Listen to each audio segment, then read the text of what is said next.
Hello there, my friend. Thank you for joining me today. A question for you. Have you ever felt like you were in the room, but not the one in charge? Called, but not confirmed or affirmed? Chosen, but having this overwhelming feeling of not being ready? And sometimes even being in a room where it seems like everybody else knows exactly what's going on, but you. And as I often say, I am probably my own worst critic, and that may be the same for you. And for many of us, we're our own worst critic. Today, the question is, are you sure that you're not ready? You may be more ready than you think you are because you're already in position. What does that mean? I want to talk to you today. I want to encourage my bivocational pastors, second chair leaders, armor bearers, vision pushers, those who have the ministry of helps, those who maybe at sometimes feel overlooked. I want you to know that you're not overlooked. Heaven says that you're positioned. And another thing to note is this: you don't have to feel ready to be right where God needs you to be. Let's talk. All right. I'm using a thought this morning from Esther 4 and 14, just the latter clause there. Who knoweth whether thou art called or come to the kingdom for such a time as this? Everything that God does is purposeful. There's a reason for everything. Nothing just happens. I say that often. Nothing just happens, especially to believers. There's always some type of warning or preparation, something to let you know that something's coming, for you to be prepared for. The thing is, we have to be sensitive enough or have enough discernment to prepare ourselves. I believe that God sends the warning signs. We have to heed to those signs. He also lets us know when things are about to shift or things about to happen for us, to give us an opportunity to make ourselves ready, though that we're prepared when transition happens, when whatever is coming up happens, where we need to be positioned or repositioned to. In the book of Esther, but we find a young lady who is in a precarious position. She had the occasion and the chance to move on and not engage, or to not consider herself to be counted in with everybody else. There was a threat to her people, even though she was living in the palace, living with the king, and she's positioned in a place where seemingly she wouldn't be touched by the coming calamity or the threat of calamity that was over their heads. Her uncle, or some refer to him as her cousin, comes to her and says, listen, you are in a position to help and to direct. You have the king's ear, not only his ear, you have his heart. He'll listen to you. You need to speak up for those of us who do not have a voice or have audience with the king. And then he also wanted to let her know what kind of power she really had, and the level of influence that she had, that she apparently was not really aware of. And he tells her, don't think that if you don't say anything or you allow things to happen, that you won't be affected by it. Because guess what? If your people are going down, you are also one of them, one of us, and all of us are going to be affected by it. He gets her attention, and he says these encouraging words to her, which perhaps you've heard it preached a number of times, or even read it for yourself. Who knows whether you've come to the kingdom for such a time as this? What if God called you at the time that He's called you to be right in the place where He needs you to be for this particular time, for this season in life, to fulfill a task, to fulfill a mission? All of us are born with purpose. All of us have destiny on our lives. Many times we don't know right away exactly what that is, but through living and whatever sets of circumstances that are presented in our lives, we can kind of figure out and gauge. We'll learn what our purpose is and why. Even if we don't know it in totality, we'll get a good sense of why it is that we're here. Clinging and grabbing a hold of that is quintessential. It will help you get over to the next place, not only in life, but the next place in God. Oh my. Esther is one, she's very powerful. She didn't preach, she didn't lead publicly, but she showed up at the right moment. She showed up at the right time.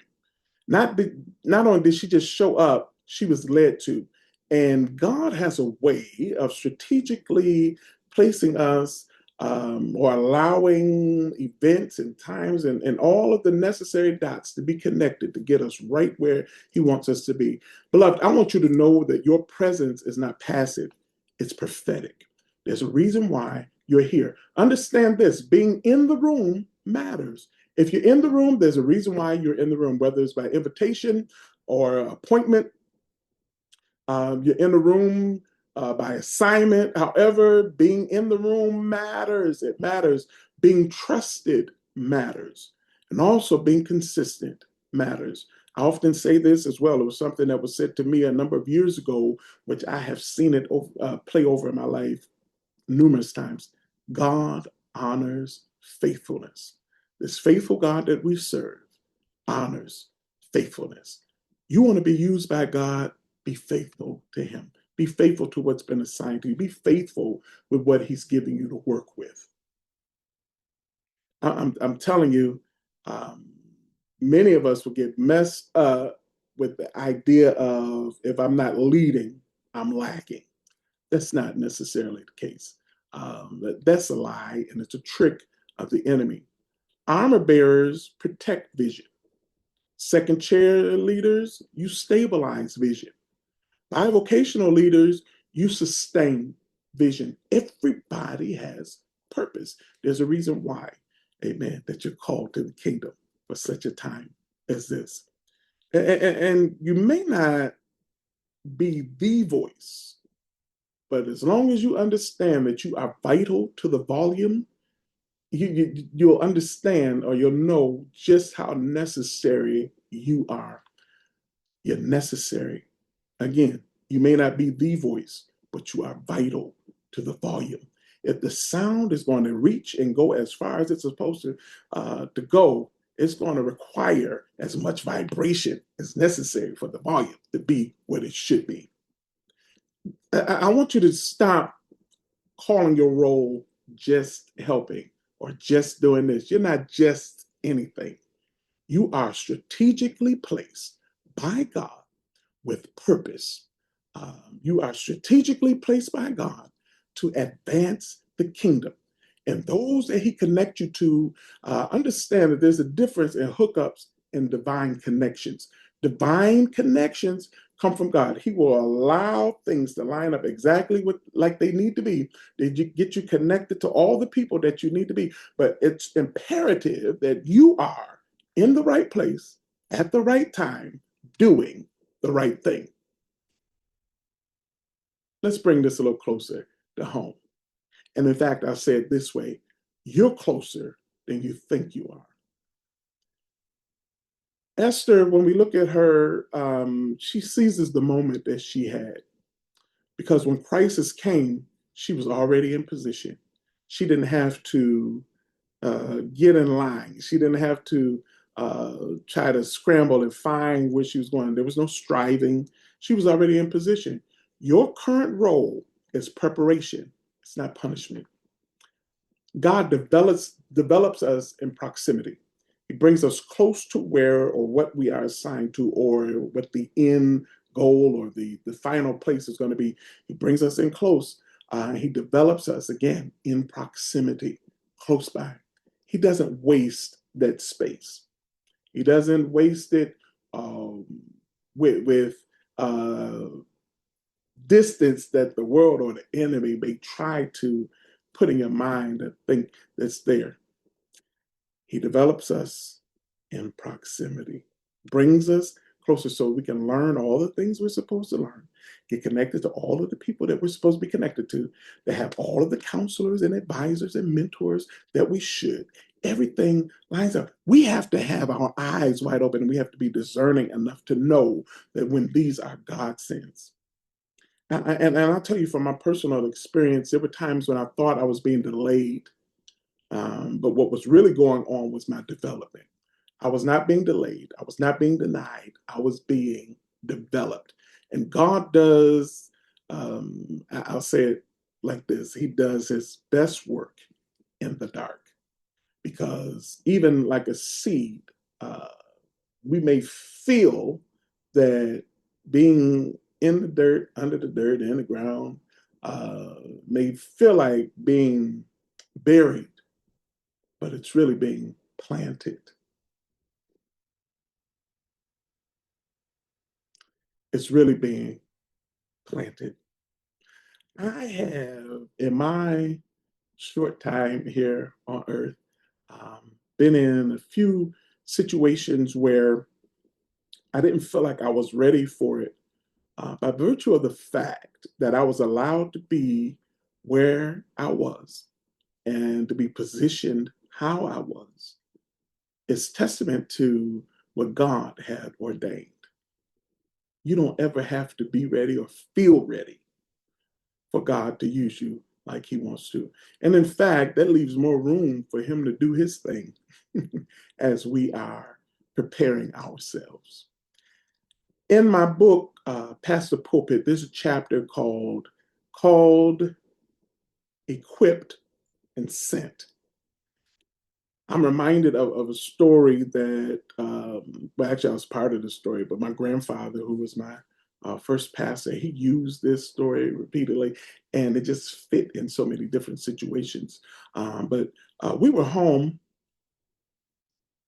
I was home. My aunt, who was 6 years older than me, uh, she was also my babysitter, or one of my babysitters. But we were there at home with my grandmother. My grandmother called her to come down. We were upstairs doing what we did. We were young. And she says, Tracy, come down. And she runs downstairs to where my grandmother is.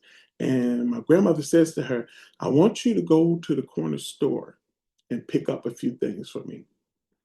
Tracy took off running, ran out to the store, which was right on the corner, probably a half a block away. I was too young to go by myself, and she didn't send me this time. Well, I don't know if she was going to send me this time, but she called her and gave her the instruction to give her instructions. But she ran out of the door. Phew. And my grandmother looked at me and she said, Well, sir. And she said, What she's gonna get? And then she said, What is she gonna get? And what is she gonna get it with? And I shrugged my shoulders. Okay. A few minutes later, the slow walk of shame, Aunt Tracy's coming back in the house. And she comes back to where my grandmother is, who had a grocery list. She always had a list of things that she wanted for, so she had written it out.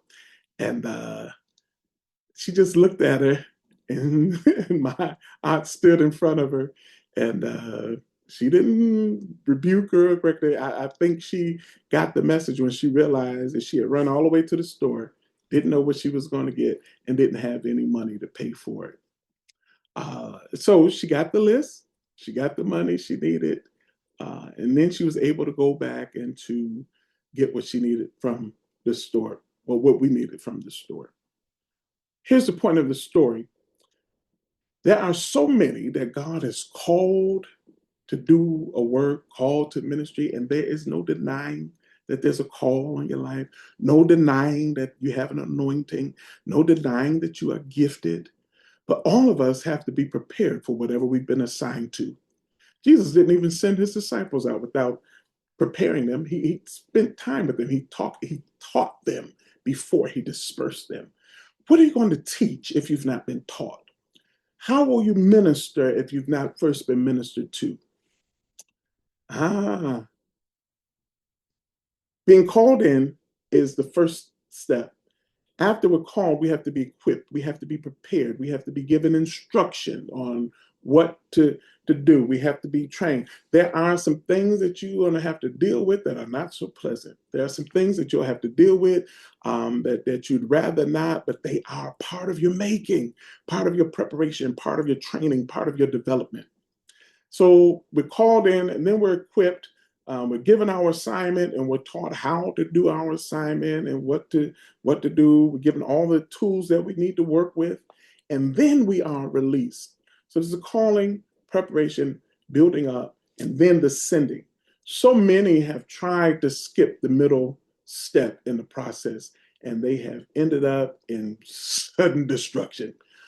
Ended up being embarrassed. Ended up coming back with their have been exposed and put up because they weren't prepared. Premature exposure will kill anything.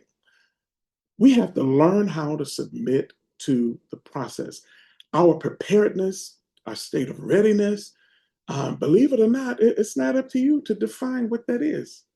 Even though you may want to put your finger on it and say, this is it, this I got what I needed, I'm ready for this, ready for that. You may not be as ready as you are. And then on the flip side of that, you may actually be more ready than you think you are. Because many times we're like, everything has to be lined up. We have to have these ducks in a row. We have to do this. And by the time I'm this age, or by the time I've accomplished this, that, or the other, then I can do that. They'll hear me once I get this, or I have that degree, or put this under my belt. And God is saying, I want to give you favor. Favor is worth more than money. Favor will outlast, outshine any position or any assignment that man can give you. You want to talk about living blessed and living your best life? Learn how to submit to the process, because God, the creator, is the only one who really knows exactly who you're supposed to be. He's the only one who knows exactly who he created you to be or what he's created you to do. He's the one who, in his mind, designed you, spoke to you, and gave you life, gave you your assignment. He's the one that does the calling. He's also the one who does the sending. We have to wait on him. I hope this helps you. But let me talk to the tiered leader, the ones who are, trying to figure out where you are on the totem pole. And then I'm going to talk to the tired leader, because working in ministry can wear you out.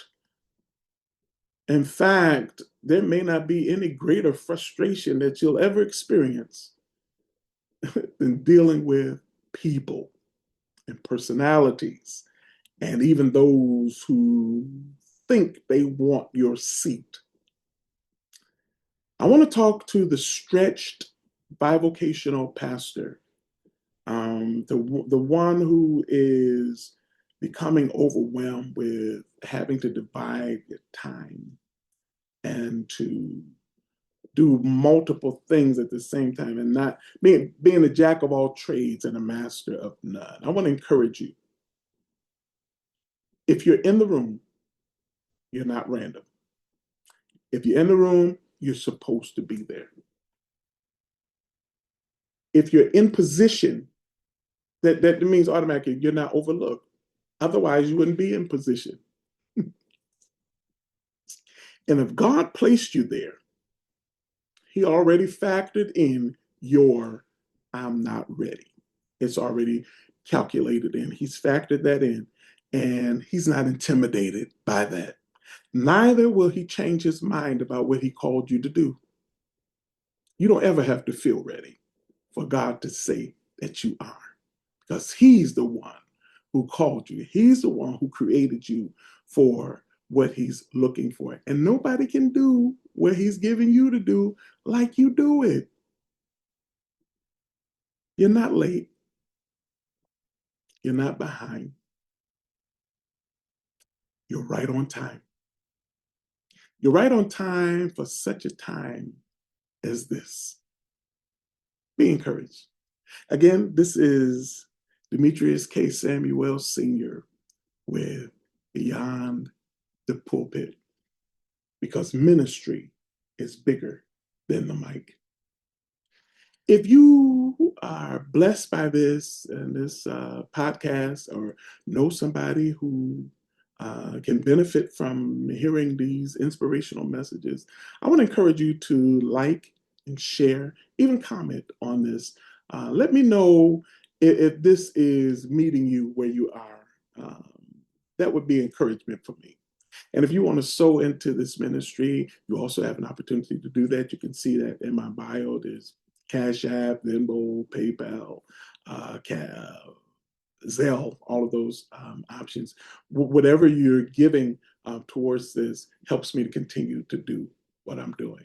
I really appreciate you. And again, uh, my goal and my desire is to be a blessing to the kingdom of God and to those who are working in ministry. I want you to be encouraged.